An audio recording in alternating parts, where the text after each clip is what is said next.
The Supreme Court judgment prescribing timelines for governors and the president to act on bills has led to unprecedented reactions and follow-ups within a month.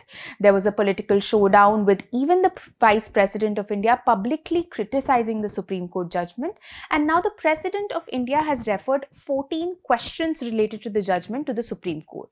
So the issue therefore is far from over. In this episode of KYC or Know Your Constitution, I, Apoorva Mandhani, will tell you what led to this judgment, what the Supreme Court said, and what were the questions that have now been posed by the President. But before I begin, I have a small request to make to all of you to take a subscription of ThePrint. Here at ThePrint, we believe in non-hyphenated questioning and fair journalism, and our ground reportage is something that we are exceptionally proud of. In fact, we saw this during the India-Pakistan flare-up as well, where several of our reporters were on the ground. Now, of course, such reportage comes with huge cost, which is why I would urge all of you to consider taking a subscription. You can see the process for the subscription on your screens, and we've also added links to the description of this video. Now, back to the KYC video. First things first, let me begin by telling you what are the questions that President Droupadi Murmu has raised before the Supreme Court. She has sought the Supreme Court's opinion of 14 questions in total. You can see these questions on the screens right now. Among other things, the President has sought to know whether timelines can be imposed on the governor when there is no constitutionally prescribed time limit on how much time the governor can take to grant their assent to the bills. She's also asked whether such timelines can be imposed on the President of India. Now, why did the need for such guidelines arise in the first place? The judgment in Delhi in the Supreme Court came due to certain activities in Tamil Nadu. The groundwork and tension had been brewing since the last 4 years, in fact. So the Tamil Nadu state legislature between 13 January 2020 and 28 April 2023 passed and forwarded 12 bills to the governor for grant of assent. These bills mostly dealt with the appointments of vice chancellors in state universities. Now, according to Article 200 of the Constitution, once a bill is passed by both the houses of the legislature, the governor can act in 3 ways. They can grant assent, withhold assent and return the bill to the assembly for reconsideration, or reserve it for the president's consideration. The government can utilize a third option to reserve bills for president's consideration only for those bills that undermine the High Court's powers. Article 201 similarly talks about the situation in which a bill is reserved by a governor for consideration by the President. The President can either give her assent or withhold assent and return the bill to the Assembly for reconsideration. Now, Tamil Nadu Governor R.N. Ravi, even though he took charge of office from 18th November 2021, he did not take any action on any of these bills forwarded to his office till October 2023. This is when the state government approached the Supreme Court on 31st October 2023. Once this happened, the governor acted swiftly. He quickly referred 2 of these bills to the President and withheld consent on the remaining 10 bills, returning them to the state legislature.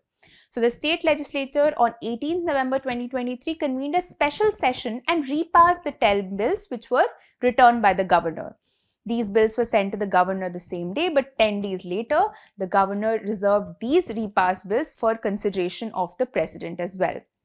Now, the Supreme Court judgment passed last month came down heavily on the conduct of the governor. It said that the governor's reservation of 10 bills for president's assent was illegal and liable to be set aside. The court then reshaped the governor's powers by prescribing time limits to decide state bills presented for consideration. It gave a tiered timeline structure that you can see on your screens right now. The same judgment also provided a 3-month time frame for the President to act on bills sent to him or her by the governor in case the latter finds a state legislation to be repugnant to a central law. Now, let me also answer a few other questions that we have been receiving from our viewers. One of these is, can the Supreme Court set such a timeline when the Constitution does not provide it? And where did the Supreme Court get these specific timelines of 1 month or 3 months as we had seen earlier?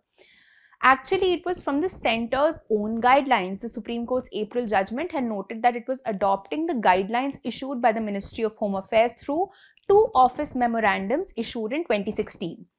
These office memorandums had said that the president is required to take a decision on the bills reserved for his consideration by the governor within a period of 3 months. The Supreme Court then acknowledged that there is no expressly specified time limit for the discharge of the functions by the governor under Article 200 of the Constitution. But it said that despite there being no prescribed time limit, Article 200 cannot be read in a manner which allows the governor to not take action upon bills which are presented to him for assent and delay and essentially roadblock the lawmaking machinery in the state. The court also said that failure to comply with these timelines would make the inaction of the governor subject to judicial review by courts, or in simple words, their inaction could be scrutinized by courts.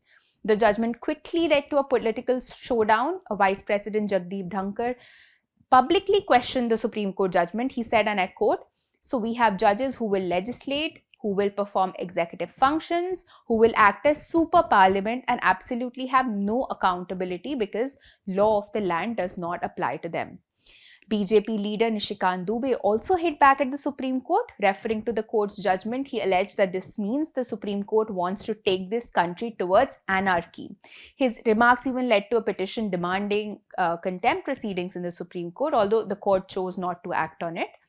Now, President Murmu has posed 14 important questions over the April judgment fixing the timelines. She had sought the Supreme Court's opinion under Article 143(1) of the Constitution, which talks about the power of the president to consult the Supreme Court. This provision says that if at any time it appears to the president that a question of law or fact has arisen or is likely to arise, which is of huge public importance, the president can refer the question to the court for consideration. What the Supreme Court says on the president's questions will of course significantly impact center-state relations, because the Supreme Court judgment was passed in view of the several persistent tussles between the center-appointed governors in opposition-ruled states and the party in power in these states. That's all I have for you today. This is Apoorva Mandhani for The Print. For more such videos, do subscribe to our YouTube channel and follow us on Twitter, Instagram and Facebook.